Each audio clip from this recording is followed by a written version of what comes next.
Doing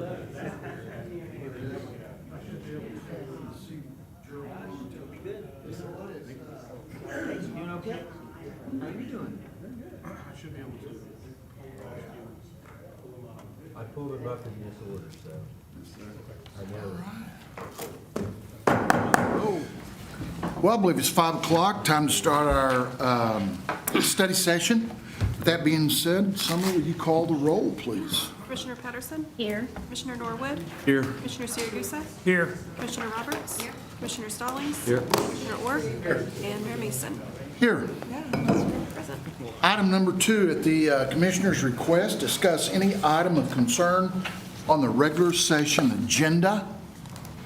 Well, it's not really a discussion. I just like to make a comment on item 6.6. And just glad to see that we're engaging with the homeless issues in Enid, and, you know, with CDSA being willing to step up and help our community. That's a beautiful thing, you know, because we could have turned our face and ignored it, but we chose not to do that as a city government. And when I saw that last night, I was like, wow, you know. I looked at the agenda before then, but it never caught my attention. And I began to read in detail, and, you know, I'm just proud to be a part of a city and a city government that cares about people that need help. So I just felt like it needs to be acknowledged that, you know, we're willing to help people. You know, a lot of times people say that we take, but we also give. Yes, sir. So I just wanted to acknowledge, and I'm just glad to be a part of that. Very good. And I have a question on 3.1. It says that we're going to approve the minutes of May 7th. We had a meeting on May 9th. Do we not approve those? You do, yes. They'll go on the next agenda. Yeah. Okay. Agenda. Okay. I had one, let me find it. On the consent on the 6.1, and Gerald, I know you and I discussed this a little bit, but I thought it was important that we kind of talked about it. If you would just kind of explain Yeah, absolutely. to everybody exactly what that is and why we're doing it. Morali and David Hunter can visit about it, and then Aaron can talk about the money and how, I'm going to say, well-funded we are in the sanitary sewer fund. Yes, sir. This is primarily, we have at the wastewater treatment plant, you know, one of the things that we do, and people call it poop, but it's actually bug bodies that we squeeze out. Our final process for eliminating the solids is essentially squeezing the solids out of the water, treated water, and it's called dewatering. Our press out there, which essentially is a series of belts which squeeze out the water, is on the order of about 28 years old. So essentially, it still works, but it's an old jalopy. Parts are getting harder and harder to find, and it just breaks on a regular basis. We have a lot of maintenance. Actually, matter of fact, I was on the phone with them last night when they were trying to fix it. We're switching to a new system that is going to be updated. It's also going to be very portable, so when we are doing the upgrades to the new plant, we'll essentially be able to unbuckle a few bolts, pick it up, walk it over to the new plant, and then install it there. We do plan on keeping the older press as a backup, but essentially we're addressing this to get that old jalopy off the lot, you know, the old mare. We're trying to get her out to pasture, essentially. Did you say mayor or mayor? Mare, you know. Oh, sorry. Dang. I guess it's a Freudian slip. I'm sorry about that. So you referenced the new plant. The new plant you're talking about is out in the future, right? The new solids processing plant? Yes, sir. I think Morali touched on it, and you touched on it when you talked about the Stover renewal agreement, I think a study session last time. Yes. We will need to build that probably in the next 5 years. So I think we're working towards a 5-year plan, and this Yeah, our press would be long-term goal usable. is essentially that older plant. Been there for a long time. When you drive by it, it doesn't take a rocket scientist to look at it and tell that it's a dilapidated structure or series of structures. Our goal is to make that essentially, for all intents and purposes, go away and to get all processes over there. There's some concern of just having that place exist in my mind. So long-term, and it is a long-term. We got, it's an investment, but everything over at the new plant, all new stuff at the new plant as well. Yes, sir. Okay, okay. And if you or Aaron or whoever could kind of talk about that $2 million, whenever I first read through this, knowing that we're entering into a tighter budget this next year, I was just concerned about that. So you might just share with everyone. Right, absolutely. So during the budget process for the current budget we're in, we did include $1 million for this project. It got bid out, reject all bids, and then we re-looked at it again and sent it out, and it came in at $2 million. So we really feel like that is the price it's going to be. Sanitary sewer does have specified restricted funds that are set in a separate bank account, and that bank account is a little over $10 million right now. So we have the funding available that can only be used on sewer and sanitary sewer improvements, and so no problem with appropriating that money. Those funds sit in EMA, so it's an appropriation from EMA to send it over to the sanitary sewer fund to use those. Okay. They're on hand right now. Okay. Okay. Just whenever I first read through it, I thought, oh, surely we're not already $1 million behind on this deal. So that was very helpful, and I just thought that might be good for everybody to hear why we were doing that and how it was being funded. So. Well, I think it's a good note, too. The sanitary sewer fund, which can only be used for sanitary sewer purposes, derives its funding from the utility bill. You'll remember there's water charges, sewer charges, sanitary sewer charges, solid waste charges, stormwater charges. Those are the primary charges that are normally on there. There could be some extra things. And so those stormwater and sewer funds, sanitary sewer funds are dedicated, if you will, or restricted. Correct. And then also, one of the things that we're looking at right now is some grant funding, and we've also asked for some congressional funding as a possibility for this. And if we get grant funding, we'll have to have a match. And so, again, we have those dollars to pull for a match to build that new plant that we're looking at in the next 5 years. Good. New plant, just roughly estimate was something like 30 million, 35 million. We did put in, don't know if it'll survive all the scrutiny, but I think we asked for 25 million or something like that, along with some other things. Yes. So that kind of relates back to why we go. Now, whether we get to 25 million, I don't know. We'll find out. But we had our first success in, I'm guessing, more than 20 years. Well, I know more than 20 years. So anyway. Okay. All right. Any other questions or comments? Anything? Thank you, Mr. Hunter. Appreciate it. Item number 3.1, discuss the transition from the Green Polycart program. Okay, hopefully this is. Well, hey, let me just go ahead and Okay. start, David, and then Yes, you sir. pick it up. Hey, the reason we're talking about this is because this has impacted a lot of people. And so we didn't take it lightly. We've talked about it, I think, at least twice in study sessions. And we've tried to do our best to communicate, but I don't think we've hit the mark on some things. And I think there was a request to talk about this, and I think it's appropriate because we're transitioning. And I think we're at a point, we said the cutover date was March 1st. Yes, sir. But the heavy grass cutting season probably didn't start until now, May, late April. So anyway, David's going to update us on where we're at, and then hopefully that will certainly, I'm sure there'll be some questions, and we'll try to answer those. Yeah, I guess I can just do this. So this is just a recap of the changes. We started assessing the program when I arrived in 2020, looking at essentially everything, and that was one of the things we looked close at, just asking questions of why are we doing this and what is the output of the program. We essentially suspended the program about 2 years ago. We kept picking up greens, but we didn't put out any more green carts, and that allowed us to kind of look at equilibrium with the program from a financial and operational standpoint. That was when we had discussions with Gerald and city management about what we need to do going forward. After we had those discussions, we brought it forth to council or commission and asked essentially, this is the program. It's not meeting its intended goals. It's not being maintained. And essentially, in many ways, it's not really acting as a supportable enterprise for the solid waste program. Following that, we had a public meeting with some members of the committee, not as many as I wished, but not too many. Got their feedback. and then essentially brought it back into the commission. At that point, had an outreach campaign. We put bill stuffers, social media. We actually had a couple of the Monday television programs talking about the changes.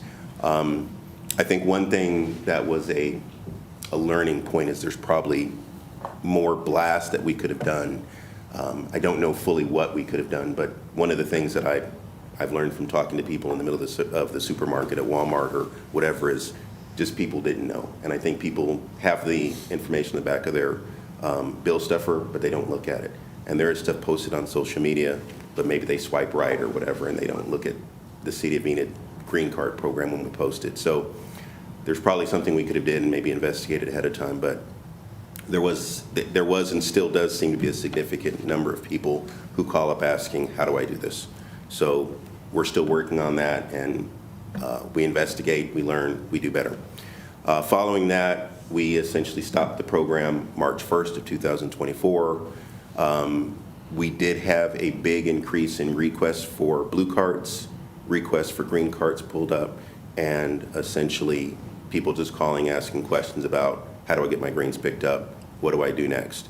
I would say one of our administrative folks went from about 200 or 300 calls to 700 or 800. The other one went to about 1,000 in a week's time. So the call volume did go up, and it was a pretty significant impact to us. Challenges, expected and unexpected, communication of the program.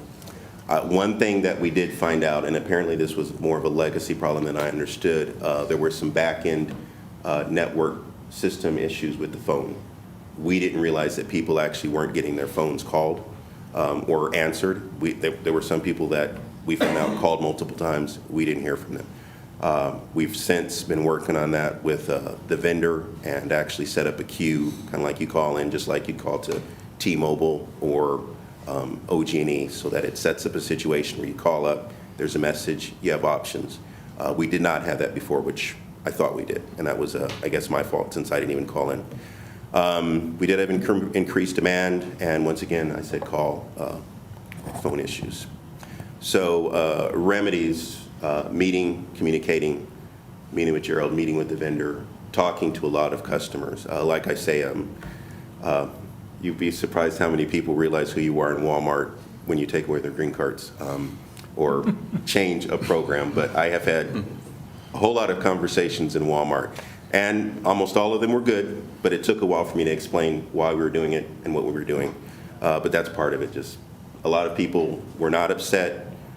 They just wanted to understand. And a lot of our job on the side, on the phone, via email or everything else, was just making sure that people understood why we were doing it and communicating what comes next. We did have people kind of outreach on the See-Click Fix app, letting people just do that. We've been working with our front desk people here at the city, main city buildings and utility services, so that instead of having them forward the calls to us, which is just another administrative step, we just kind of empower them to take the person's information, ask what they wanted, put in a See-Click Fix for them. We see it, we enter it in them, and then we get it set up. So we were trying to break down those steps so that the person has one-stop shopping when they call the city. And I mean, everywhere that I've been in my life, that's one of the frustrations, that I get moved to this person, I get moved to this person, and it feels like the runaround, which I understand. And then we've been putting communication stickers on the dumpsters when there's ever an issue, either stuff sticking out. And this is something that was in place in the regulations before. We're making sure that we're communicating why maybe something get picked up because they didn't schedule it. So a lot of it is really just communicating to the public about why we're doing what we're doing and making sure people were fully aware of the program changes. And I will say the call volume has dropped so significantly, but we still get calls. And the posts on social media have dropped so significantly, but we still get posts. So our job is never going to be over, but every day we learn, every day we do a little bit more, and we try and just do better service. I had a conversation with a guy the other day. He was actually upset about calling, and I told him, you know, my comment on it is, we're like McDonald's. If we give you a burger without ketchup, I want you to call and come up to the register and tell us that you didn't have ketchup and we want to fix it and make it better for you. So the road ahead, we're just going to continue listening to customers, develop the program, improve the program. A lot of more communication. We'll be talking to Gerald. We communicate with Scott all the time. We talk to our IT folks. We talk to the vendor. We actually had a meeting with the vendor, and he discovered some things that he thought was working, and he had to fix them right there on the spot this morning about 9 o'clock. And then just continued service delivery. One of the good things about being in the city is that you do have this almost instantaneous service delivery where you fix people's problems, and that's our job. Sometimes we flub a little bit, but at the end of the day, it's a good thing when you can, like, someone calls up and we fix their problem, and that's where we are right now. But the job goes on. And if there's any questions. Well, I don't have a question, but in case people are listening and still have questions, why don't you give a 2-minute, what are you doing now? Because we all know, but there could be television viewers out there Yeah, that and if wanna there's any know. television viewers, this is the message that shows up. You can turn in your green card, but it's yours. You purchased it. But we will still pick it up for $4, and you just need to let us know ahead of time so our drivers can get scheduled. We try and explain to them that's an economic question. Why would you have this green card picked up 4 times a week when you can get a blue card for $5.50 a month? So it's $5.50 a month versus $16 a month. So we do want to make sure that we're explaining to customers that they have options. One of the complaints before with the green cards that I have heard is that we were only supposed to put brush in there, but people wanted to put other things in there. Now you have the wherewithal to put anything into a dumpster that you want, and we're not kind of holding your hands on that. So we have a little bit more flexibility in how you put things away. And one thing to everybody is you don't have to call us. You can go to SeeClickFix. You can download the SeeClickFix app. You can just put in right there and say your information, either pickup, bulk pickup, whatever you want, and we'll see it within about, not too long, but maybe 30 minutes at the most, show up and we'll do the request and you'll be in the system. If we have, a lot of times people will say things and they're not as clear as we would like them to be. We have their phone number, we call them back and say, what did you actually mean by this? And after that, a lot of times that irons it out as well. So a lot of ways to get the service to you, but call us, email us. Solid Waste Services is a way you can email us as well. But SeeClickFix, the app, is easy and simple. You just scroll down to additional dump or additional green cart, additional blue cart, click, put your information in, click submit, you're done. If people have an additional blue cart, do they need to call and schedule that cart to be picked up? No, the additional blue cart is going to get picked up on your day. However, if someone wants that additional blue cart picked up on a day other than their normal day, we will do that as well. We'll pick it up, but that's just $4. So a second additional blue cart is just the $5 a month? $5.50 a month, yes, ma'am. Okay, so that's where some of my confusion is on, or with some constituents. What's the difference between a blue cart and a green cart if you pay for 2 carts? The main issue that we had, and we had this discussion in our kind of build-up to bringing it to council, was the complexity of green versus blue in the database. So you have all these green carts in the database, and the question would be is the customer paying for it? Did the person do it for the $5.50 a month?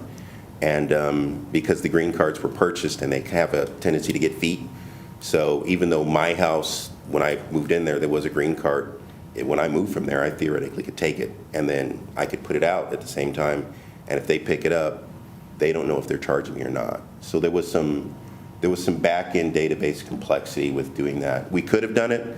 It would have just hurt on the technical side and the back end. Will there be a time where it can just be put in as 1 cart, 2 cart, and nothing to do with colors? I don't think it ever can until we make a decision on getting rid of that. There might be a way, but I think we are going to have to reach some sort of equilibrium to where all of this chaotic change reaches kind of a baseline, and then we can essentially let the dust settle, and then we can see. One thing that we found out in all these calls is we've had people calling out saying they want an additional cart. We go over there. they've already got 3 blue cards. They wanted an additional blue card. In the system, they had 1 blue card. We don't know why. So we've actually been finding a lot about the customer base and errors. So even though it's going to be painful, at the end of the day, I would say we're going to have a much more robust system because we're going to know more about our customers and the assets that they're holding. I can understand that. I just had a constituent, she has a blue cart and a green cart, and she accidentally put everything in her green cart and put just the green cart out, and they never picked it up. Yeah.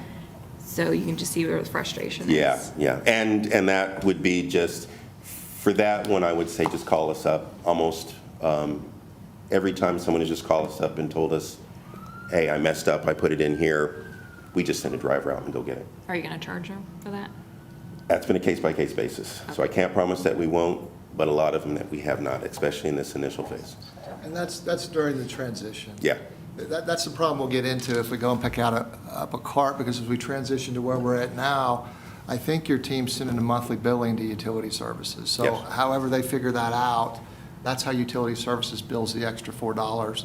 And as he said, that $4 is the same as if you wanted an extra blue cart pickup. That's $4 too, and they'll come out and do it. I will just tell you, one of the things that I've heard is that, well, if the blue one and the green one, she put it in the wrong cart, and so therefore she is paying for the blue one, why not? So maybe that's the issue where, as a one-time courtesy, pick it up. But going forward, I will tell you, there are times, like last week, when I didn't put out my blue cart because I wasn't here. My wife wasn't there, so it didn't get put out. I'm still going to pay $14 a month, and I'm happy with that. So if you had 2 cards, whether you had your regular blue one that's $14 and your extra one for $5.50 a month, you're still going to pay the $14 and the $5.50, whether you put them both out or not. So a person can make their own economic decision whether I have enough trash to justify $5.50 or not. So. And I will say we're grabbing a lot of data. So to answer your question about will there ever be green carts and blue carts and just carts, I think once we know that you have 3 carts at your house for sure, and we can nail all that down, then we can make a decision. Because right now, to be honest, we have really good data we have pretty good data on where everything is, but as we've been kind of going through this process, we found out that the carts, for lack of a better term, they've gotten feet, and they've moved around the city. So we think we know where they are, and we found out we're not as sure as we thought. So if somebody Go ahead. who does have a green cart, but they want to switch it to a blue cart, will you come pick that up and switch it out? Obviously paying for it? Yeah, and I don't think very many people have a green and no blue. I think because green, I don't think anybody has it, but yeah, we'll Saying switch they it just out. want to get rid of the green one so there's no Yeah. confusion. If you want to get rid of it, we'll come and pick it up and we'll drop off a blue cart. That's a lot of the calls. Yes, But then you'll charge them for the blue card. yes, $5.50 a month, an initial $5.50. Yeah, when I was campaigning, I had a lot of complaints about it. And one of the complaints was, I just paid for my green card. Now you want to take it for free. That's great Well, that you one pick thing it about up, us but suspending the don't trade program was to make sure that anybody who paid for it would get that full year of service, because if you do the math, the full year of service actually pays for the cart. So anybody who's had it, if they bought it right at the time we suspended the program, we've paid for it. If they had it longer, they've paid for it. I mean, they've actually got their money back probably 5-6 times in some See, cases. we as a commission voted on extending that out to where the money that you would pay that $4, that fee over that period of time would come out to what the initial $60 is. It's like you said, you came here and you had a green card, so you never paid for the green card. And there are a lot of people that you cannot trace back to the fact of ever purchasing that, but they got one and they paid for it, so we gave them that year to cover that Yeah. $60 as free pickup to institute this. Now, here's the other thing, $14 for trash pickup, normal service. When was the last time we went up on that? Yeah. And truthfully, we've actually looked at it across the state. If you have if you have the 2 blue carts, which is going to be essentially $19.50, across the state, that's still cheaper than 1 blue cart in most cities.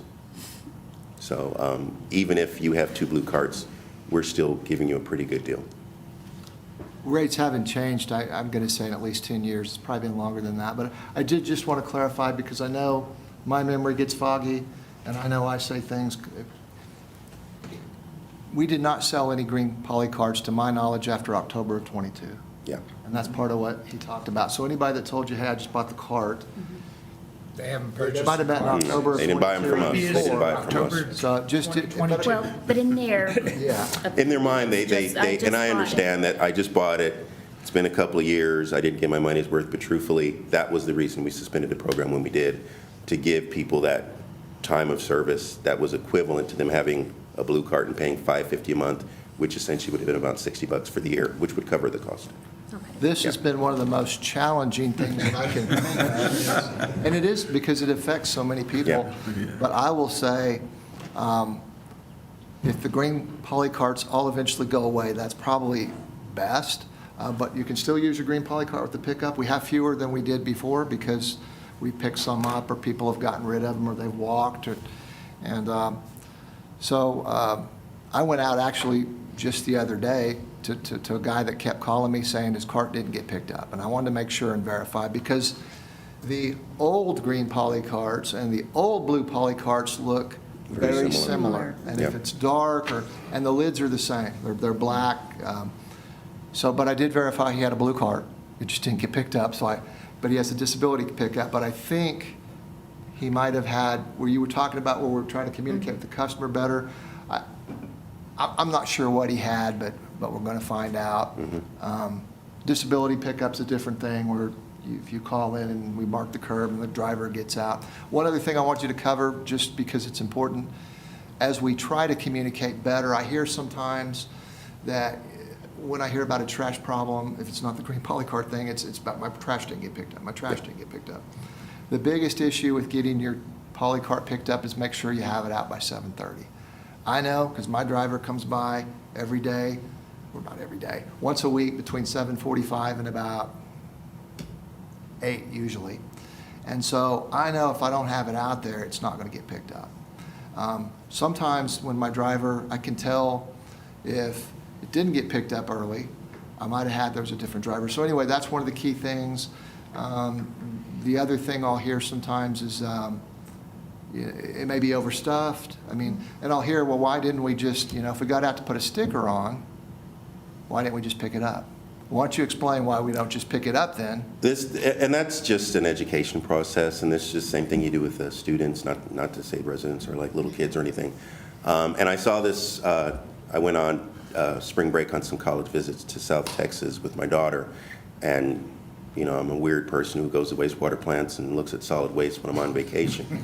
But a lot of those places, they put the sticker on there and then they don't touch it. You need to get educated on what you're supposed to do.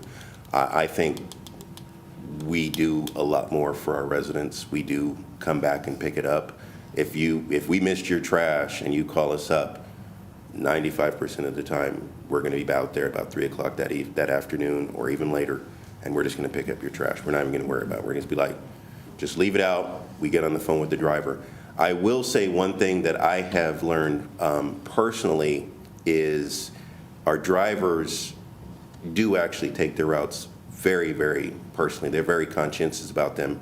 And I have, called up and said, hey, why didn't this get picked up? And the driver will have noted that the trash was too close or something was sticking out of there. So they know, and they note it, and they call it in the radio. They still be at 1606 West Broadway. They had stuff sticking out of there, and I didn't pick it up.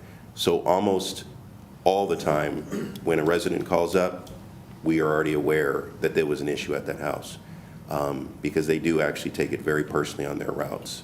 so what's the thing about stuff sticking out of it? Because I don't know anything about that. If you have your trash cart and you put a bunch of branches and stuff, and you can't close the lid, let's just say my hands are all sticking out, that arm on the trash truck is going to grab it and pick it up.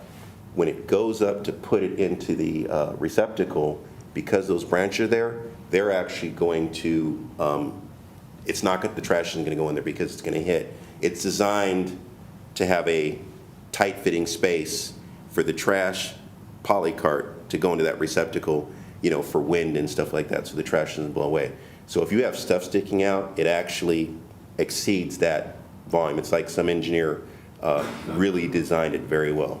And outside of that, we don't have a lot of I just don't know space. that people really know that kind of stuff, because Yeah. I didn't. Cheryl, I shot a video at the landfill years ago and demonstrated this, and we had it on our website. We probably need to redo some things. on our We're in the website. process of redoing the video right now. But when all those branches go in there, they all splay out, and then it just creates a barrier, and then everything underneath that hits that and then just falls out of the truck. Yeah, it's not pretty. But yeah, I will say thanks for turning around and using my suggestion and putting that on the back of the bill for 2 months in a row. Made me realize how many people don't look at their bill and just pay it. I'll be So honest. I got a lot of phone calls, and I was like, just grab your bill, turn it around, and I'm gonna read it word for word with you on the phone, because it's on your bill. I didn't see it on my bill. It was back there. Bring your bill and look at it, and it's there. And I it was very, did a lot of very outreach. good explanation. I did a lot of outreach when I was in Texas because we did like environmental stuff, and we did some surveys. And this was with the group that did surveys across Texas, and they looked at bill stuffers and phone calls. And truthfully, and this is for positive and negative, the real way all that information gets conveyed to the way a person really believes it is when their neighbor or their relative or their friend tells them in word of mouth. So I don't know the best way to get over that hump, but it is, and that's why we'll talk to someone 15 minutes in a Walmart, because if I can convince them, maybe they convince 5 people and so on and so forth. But we're also in a digital world, so the stuff on the back of the stuffer, I'm not gonna look at. I pay my bill online when they send me an email to fix it. So, it's one of those conversations that you have is how do we make sure the customer is educated? Maybe when they click on their bill, something pops up and that video pops up. It's just ideas. And I think, Commissioner Saragusa gave us an idea. We are very open to listening to ideas from anybody. Sometimes it's a 5-year-old kid who says, this, and we're like, that's a pretty good idea. Why don't we just try it? We have, one of the things we have done over time is the program, the Polycart program, which started probably in about '08 or so, Yeah. has changed, is we do put some of the rules, we actually have them molded Yes. into the Polycart. So it'll say, this side facing the street, bagged only. So we do put some of the rules on there. I don't know how practical it is to put more, but Right. that's a thought that it's effective for me, because if I forget, I can read the rules. Right. Could you put it on something sticky and put it inside the lid? Every time they open the lid, there's the rules? We probably could. We could try decal. Over time, the decal would come off. But we could try it. Yeah, we could try. Yeah. Maybe by that time, they would be educated. Yeah. It's Boy, process. I tell you, yes, I'd like to say yes, they will be. We will, that's why we're here. That's why Yeah. we will always have job security. And my thing is, the program has been in place 2008, green cards since about 2012. You don't change that overnight. You just don't. I mean, if I'm used to doing something and I have a habit, it's going to take me a while to get out of that habit, if it's a good habit or a bad habit. So our job as civil servants is essentially go out, do our job, work with the public, and provide the service. And I think that's a great idea if we could look at maybe some decal stickers that Yeah. we could put on all new polycarts that go out. Yeah. And potentially pass out to people to put on. I've got some sticker that it's not about rules, but it's probably whatever sticker comes on them new at the time that's kind of peeled off. Even putting like a QR code on it, so it could go to the video, educational video. Well, that's a good idea, too. The, You could look it up on your phone. They did develop a new sticker to put on greens when we pick them up that does have a QR code that links to C-Click Fix and says, hey, you don't Yeah. have to make a phone call if you want to schedule this pickup. You can just go to the C-Click Fix, fill out a ticket, and you're done. So that's a sticker that That we QR created. code is a great idea. I see those all over the place now. We could just dispense, everybody's got a smartphone, right? And so you Yeah. just take the picture, boom, it tells you what the rules are. yeah. That would be great, and then we could tell people, you have no excuse. Take your phone, picture of that QR code. Always the excuse. Any other comments? David, you've really made a lot of good impacts, you and your team have. So thank you. Thanks for getting us through this Polycart issue. We're getting there. I'm like Gerald, when we started it, I never thought it'd be an issue. I agree. Anyway, we'll get there. Yes, sir. Okay, thank you. Item 3.2, discuss the adoption of the 2020 National Electrical Code and the 2018 International Residential Code. Scott? Evening, Mayor, Commissioner. So the state, the OUBCC adopted both of them, the 2018 and the 2020, September 14th of 2022. We're a little bit behind, but we have a little grace period to adopt them also. So I'm here to answer questions and kind of help let you know what's going on here. We'll go ahead and start with the IRC. I've got a handout. I don't know if you guys got it. Essentially, a lot of it's just correcting verbiage. We didn't put it in their packet, did we, Summer? It's in It's in there. Okay. It kind of helps you, gives you the changes, what they are, and kind of what the practice is on it. The mainly verbiage correction.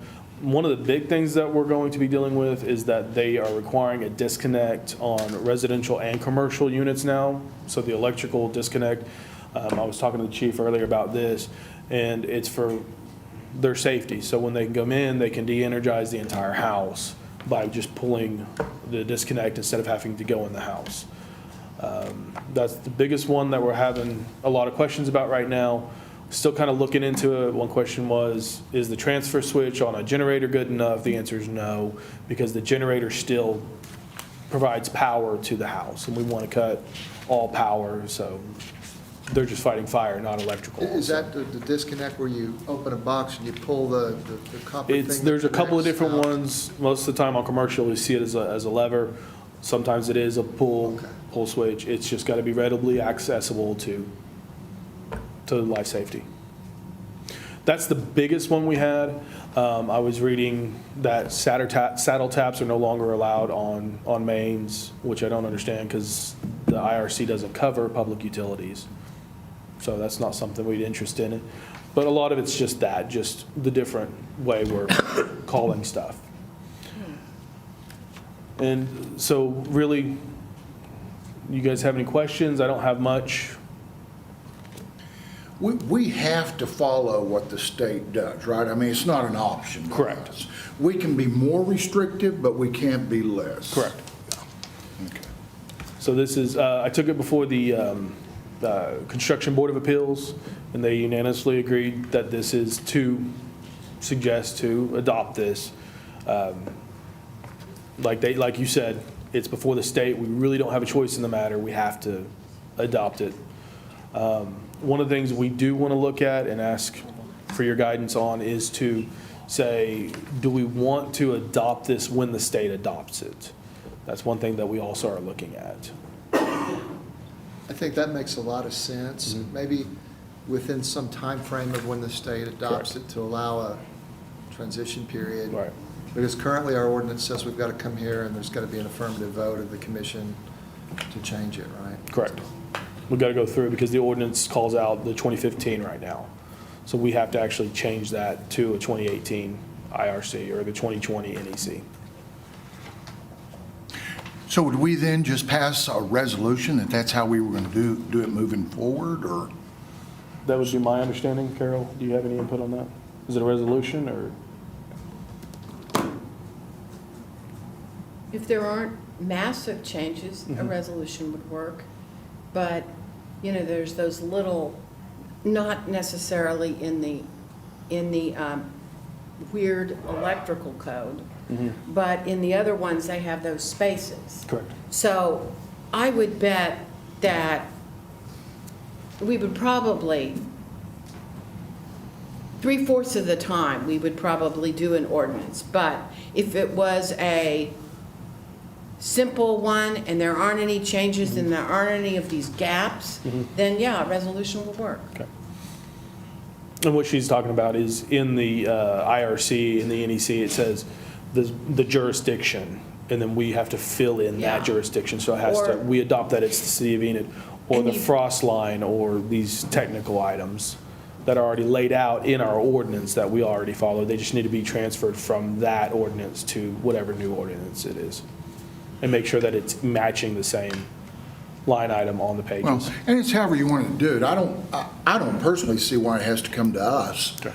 It seems like a moot point. It's not that big of a deal either way, but if it can be simpler, and I'm assuming we've talked to all of our contractors, and they would all be good with that. I haven't really talked to them all yet. Okay. A couple of the main ones I have, the Construction Board of Appeal was one of them that, of course, that's our main group that we get information from. Okay. And they were all, yes, there's no reason to bring it before anybody. Okay, okay. And are We these- are members of the Home Builders Association, and so you attend that meeting monthly. It might be a good thing for you to Correct. talk to them about. Yep. Are these just on new construction, or will you go back to other residential areas? So the way it works is if you've got an existing building and you're not doing anything, we don't touch, we don't do anything. If you do a remodel, that's where those codes will start applying. And a lot of it is, well, if you're touching the electrical, how far back does it go? We try to be very understanding when we're doing those things. But anytime you change anything, it has to be to the new code. If you have a licensed contractor, a reputable contractor, they should have understanding of this, but what we always recommend, what we run into a lot, or at least I see a lot, you see way more than I do, is people don't know, or contractors don't know, or developers don't know. And so it's way preferable for us to please come and have a conversation with us. We're happy to sit down and have meetings, tell people what we think they need to do based on what they're telling us they're going to do. Because it's always better for them to have that knowledge beforehand, before they do something and then figure out they got to give a building permit or they got to have a site plan approval. Because those are always difficult conversations later when people have spent money. And they've already- And certainly, I've become familiar with some of those as we've worked well together, trying to be business friendly while we balance regulation. And so I always keep in mind less regulation's better, but this regulation's required by the state. So, and it's actually good because homes get built to a certain standard, just like the cutoffs. It changes over time. It's safer. Right, Safer for first responders, safer for contractors. right. But it's painful. But nobody's required to retrofit these changes unless Correct. they Unless they make do. whatever. The general rule is 50% of the house. If 50% of the house gets destroyed for some reason, that is where you are going to do an overhaul of the entire building.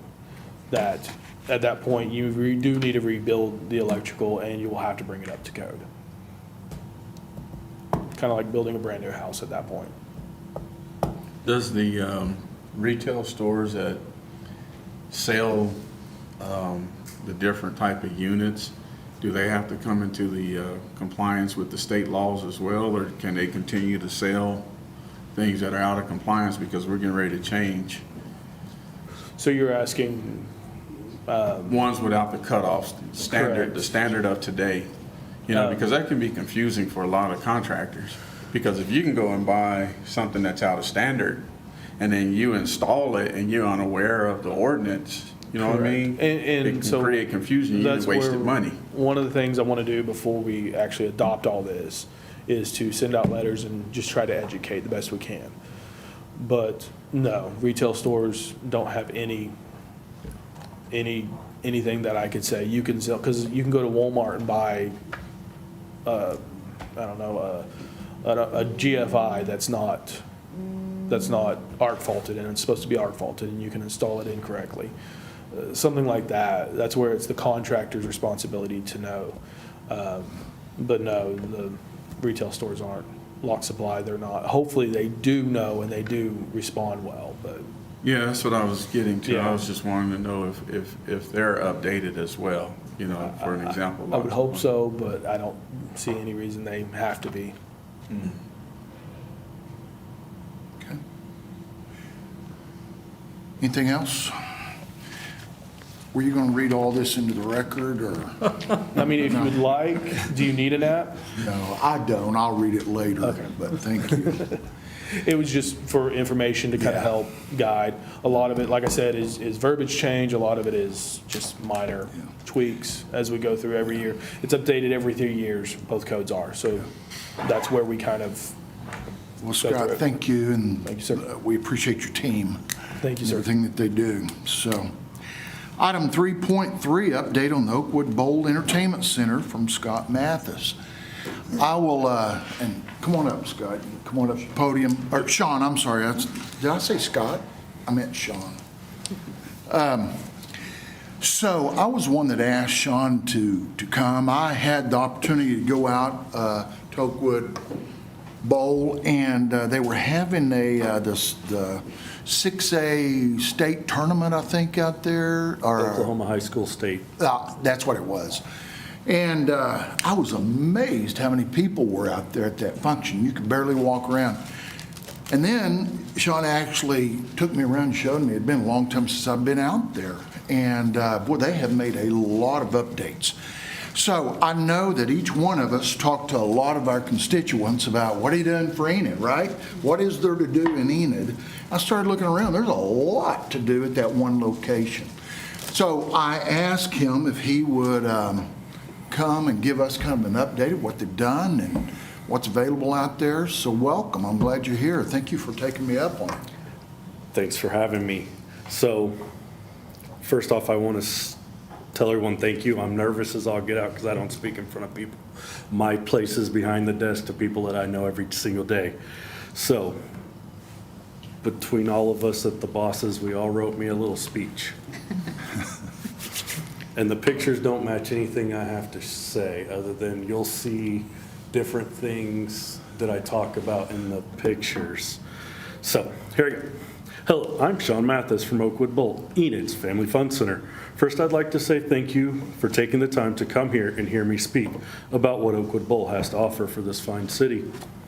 I was invited by our mayor, David Mason, to tell you about what we have to offer at Oakwood Bowl. A little backstory. Jack Tate brought the sport of bowling to Enid in 1959. At the time Oakwood Bowl was built, it was built with 24 lanes in 1976. And at that time, we had two bowling centers. We had Oakwood Bowl and Shamrock Lanes. Both of them had double shifts nightly for leagues. In 1978, when the oil bust happened, Shamrock closed. We took 16 of the greatest lanes from Shamrock and put them in Oakwood Bowl to make it 40 lanes, which it is today. Unfortunately, we lost Jack in 2017. My father-in-law and mother-in-law, Jim and Sandy Tate, are the new owners. My wife and I are the general managers. Now, we have lots of employees. We have a great team, and without them, we wouldn't have a business today. Some examples of the accomplishments that Oakwood Bowl has had in the past are that we raised more money for our youth bowlers than any center in the state of Oklahoma for 25 years. In the last 5 years, we have raised $110,000, which is $22,000 a year. We do many different fundraisers throughout the league season, including selling stripes of duct tape to have me duct tape to a light pole. I've done pies in the face. I've put toilet bowls in people's yards. We make lawn ornaments, wax bears, rata, candles. We've done wrapping, sold wrapping paper. We also own a fireworks stand, and part of our profit goes towards our youth bowlers because they come and actually help sell fireworks. So that is a fundraiser for us, for them. The scholarship money that is raised goes to these kids that bowl in our program. You don't have to be good, just participate. The more you get out there, the more money you will get. This money doesn't have to just go to college. It goes to higher education like tech schools and any higher learning education. Another thing we do is our trunk or treat. This will be our 11th year coming up, and we have had 3,000 plus people participate. And between 70 and 100 trunks. We invite business owners, employees, all out. We ask every child gets a piece of candy. If they want to participate, you can hand out any advertising flyers, any promotional items, anything you want, as long as each kid gets one piece of candy from your business. We as Oakwood Bowl close for the whole day. We don't make any money that day because I have to get ready for all the people to show up.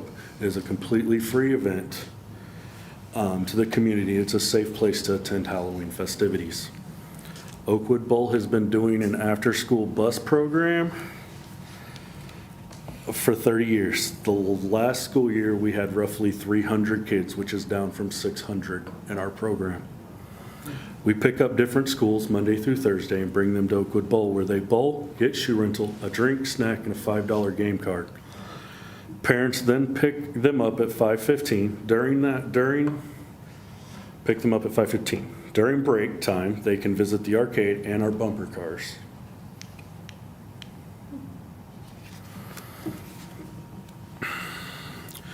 When the bar closed in 2021, we started painting and remodeling that space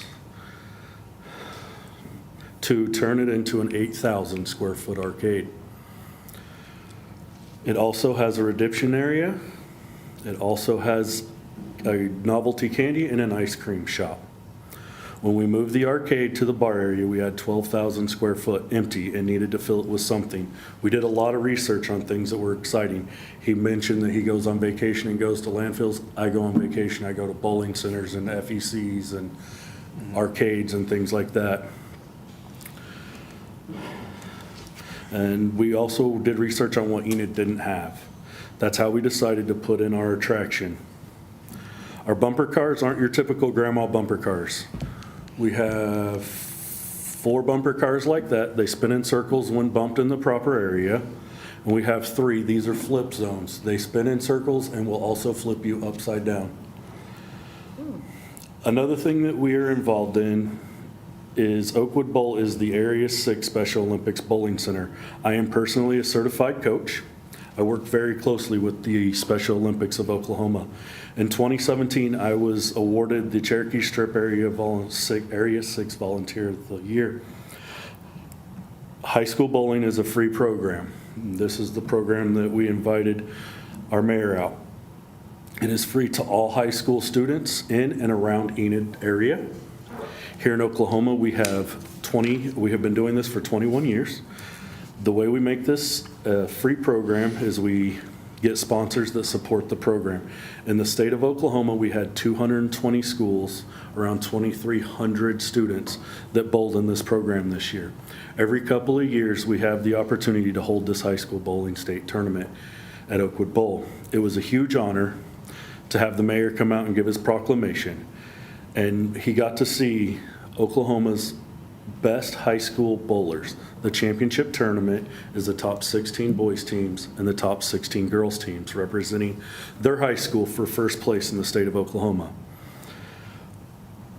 I forgot to add that we also, on our first 12 lanes, have installed clutch bowling, which you all have a certificate to come out and enjoy. Bring family, 5 of you to come out and enjoy our bowling for our clutch bowling for free. It is an interactive lanes.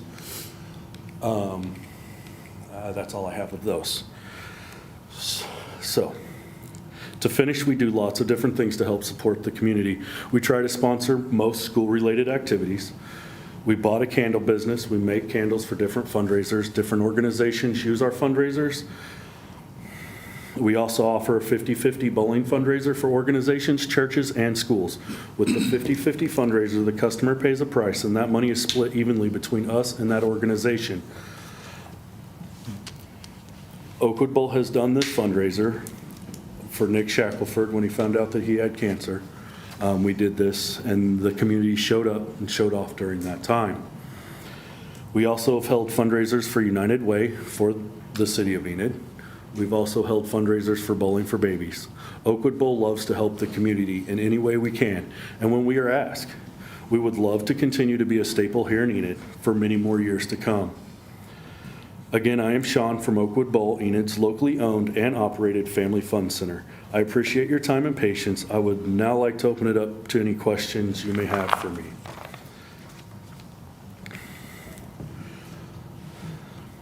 So before I do that, this case right here has a lot of meaning. Grandpa was a veteran. I'm the only other veteran in the building. So we hang Grandpa's flag up and along with a lot of awards. But they're on that top shelf. I was not a proprietor at the time, and I still am not to this day. But the state of Oklahoma has seen what I'm doing for this bowling center and the bowling community.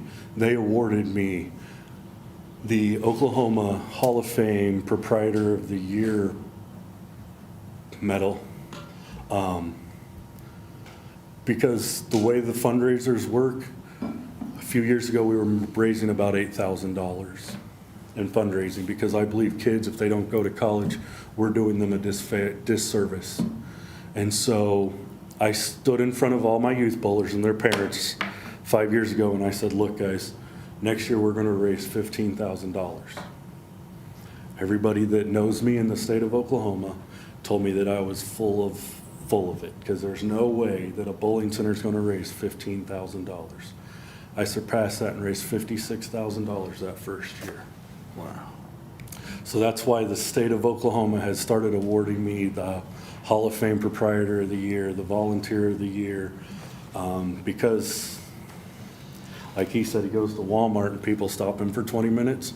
I have two small children. I have an 11-year-old and a 3-year-old, and neither one of them know anything about what I do on a daily basis other than I go to work, and a lot of people stop me when we go out to have dinner, sit down with us and have dinner with us. So I was told to talk to you guys about what the bowling industry means to me. When we got the news that there was going to be a bowling center coming in with a movie theater with a 100-game arcade, my heart sank. Arcade games are running between $25,000 and $65,000 a piece. I cannot afford 100 brand new arcade games. I'm a family-owned business.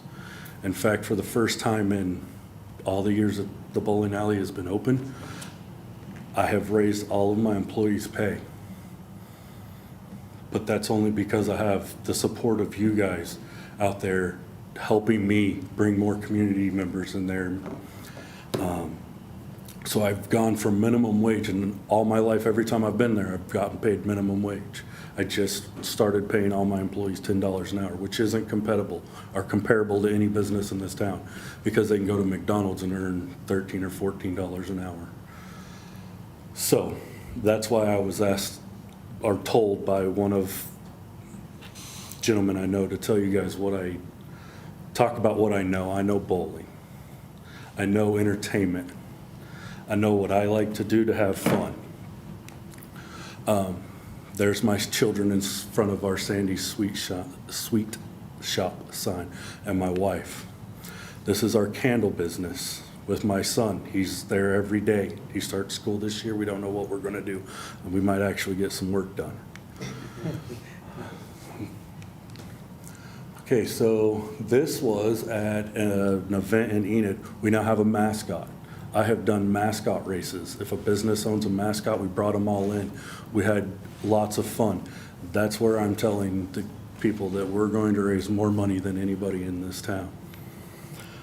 We bring in schools. We literally just had, I think, 19 schools at the end of the school year this year that came in and partied with us, because I want to have fun. I want those kids to know that they can come have fun with me.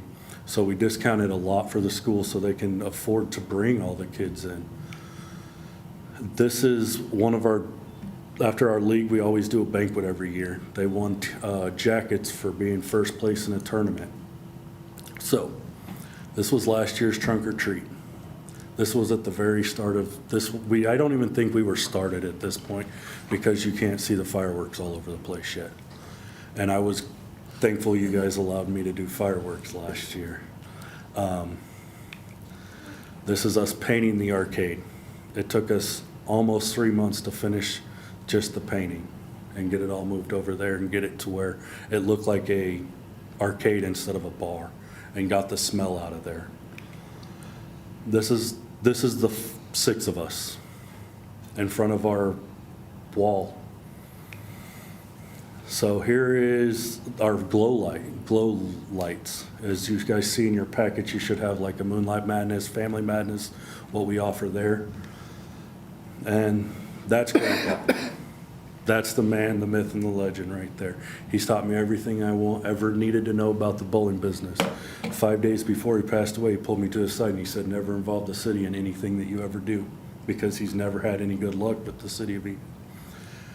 What he didn't know is I'd already met with the city several times prior to that, weeks before. I'm kind of glad I didn't. I didn't listen to what he had to say.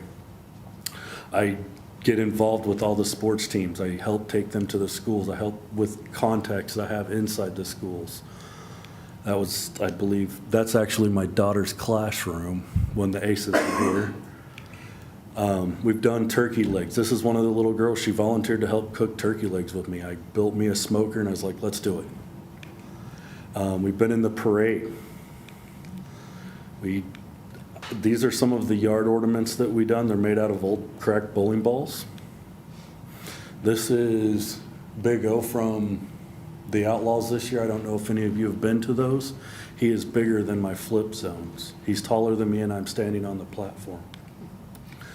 This is one of the new games that we've installed. It's called Mad Games. You can make a person and an animal by bowling 5 balls. Whatever you get, that tells you what your arms are going to look like, your body, your face. I start kids very young in a bumper league. This is actually my oldest daughter, and 2 of those girls will be graduating this next year. And they have close to $6,000 to $7,000 in each one of them scholarship fund to do whatever they need to in school. We just bought a bicycle for a young man that got accepted to OSU. He doesn't drive. So the SMART program bought his bicycle so he could get to and from classes because he got a full ride to school. So he didn't need the scholarship money, he needed a bicycle. And so the money that they raised, they bought him a bicycle. And this is our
Lewis Electric is a great big sponsor of ours for everything inside the bowling alley, trunk or treat. This year we had 101 cars parked out there handing out candy. We had almost 4,000 kids get candy this year, which was the biggest we've ever had. And thanks to Gerald and everybody, because you guys helped close off roads and donate trash cans and the line stuff. They come out and they set up the lines for me and help me in that area, and I appreciate what the city does for me with that. All right, now I'll open it up to questions. I have a question for you. Yes, sir. We've sat here and talked to people about movie theaters like you suggested, and we've heard of this concept of duck pin bowling. Yes, sir. That went along with the movie theaters. Do you have such a thing at your place? Okay, so duck pin bowling, if you research duck pin bowling, it is on either coast. Either, I can't remember if it's on the East Coast or the West Coast. One has duck pin, one has candlestick. Okay. They don't have traditional bowling on the coast like what we do, what we in the central states have. It's a pin that's literally this big and a ball that fits in the palm of my hand. It is something that we could put in, but whenever they tried to bring those type of things to this part of the country, they never worked out because people didn't understand it, because they couldn't put their fingers in a ball and hold it and throw it down the lanes. Makes sense, doesn't it, that our guys want to do duck pin bowling? Hey, Sean, didn't you mention to me that with those lights that you put down on the lanes now, and you were telling me about how it's the same company that does the golf stuff, that when you hit a golf ball and they show it on TV and they show the, you can do that right down on the lanes? Yes, sir. So I don't know if any of you watch the PBA or anything. They'll actually show the pattern on the lanes, because it's easier for me to discuss this one than golf, because in golf they actually have to use a drone to do, but what we installed were projectors. They can actually project the pattern that we have on our lanes, oil pattern, onto the lanes, and you can see what it is and where your ball travels through or how fast you're throwing your ball. Let's see if I can go back to the clutch lanes. So you can put logos, pictures, anything on That was the the other lane. thing I was gonna say, you can put company logos out there, right? Yes, sir. Yeah. So this picture here shows a ball already being thrown in the electric. That's what the ball, whenever the ball was thrown, it just followed that down the lane. The lanes next to it are not quite open, so they don't have any cool effects. This is actually a video or a picture of where you can put company logos and things like that. And they're working on new technology where if you were to bring in your corporate business, there'll be it's kind of like a whale that you could put the boss's face on, and it can actually travel between all 12 lanes that we have. And when you throw the ball and you actually hit the whale, as the whale dies, whoever kills the whale gets the extra points. It's a game inside of a game on a lot of the clutch bowling things. There is also Kegel training, which is part of it, and all that is for bowlers like myself that spend all day trying to figure out what I'm doing wrong and what I need to fix. I can go down and I can log on to the Kegel website and I can figure out where my ball's going, where I'm releasing it, why I'm releasing it wrong, things like that. Do you still have a summer program? No, ma'am. So we got rid of the summer program in 2020. It's very hard to find other locations to take the kids to, because the way the state of Oklahoma writes their rules is you have to go and apply for daycare license if you have them for more than 3 hours. I cannot, with all aspect of my life, cannot say that I could go in there and apply for a daycare license. I don't know if I could deal with kids more than 3 or 4 hours at a time. I love kids to death and I'll do anything for kids, but to spend with a whole bunch of kids for 3 or 4 hours, I start pulling out what little hair I have left. Well, I don't know if anybody has any more questions, but I want to say this. The Tate family has been a part of our community for so long, and we appreciate everything that you do for our community. I thank you very much. I love this community. That's the only reason why I'm back here after getting out of the military, is I love this community.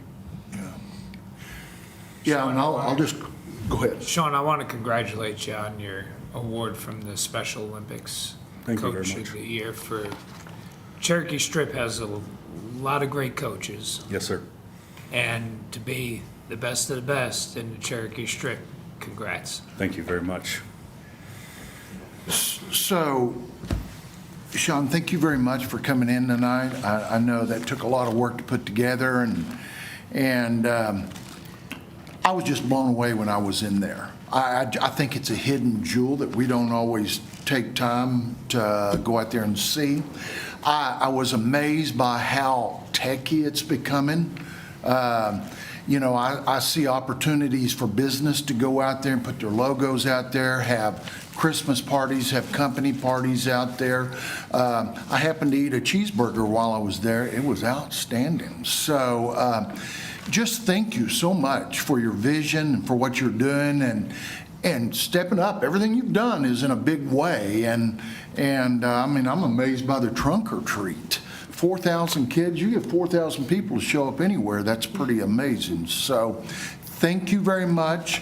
Thank you for bringing me 2 shirts. Oh, that one's yours, isn't it? I'm sorry.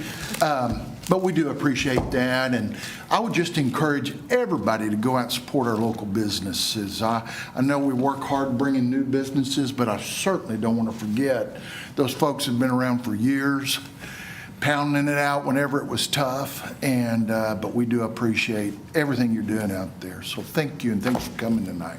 Thank you for having me, and from Mom and Jim, they want me to thank you guys personally from them for seeing what we have to offer and to give to the community as a whole. Yes, sir. Thank you. Thank you. Thank you. With that being said, item number 4, we will adjourn, and we'll pick back up our regular session at 6:30.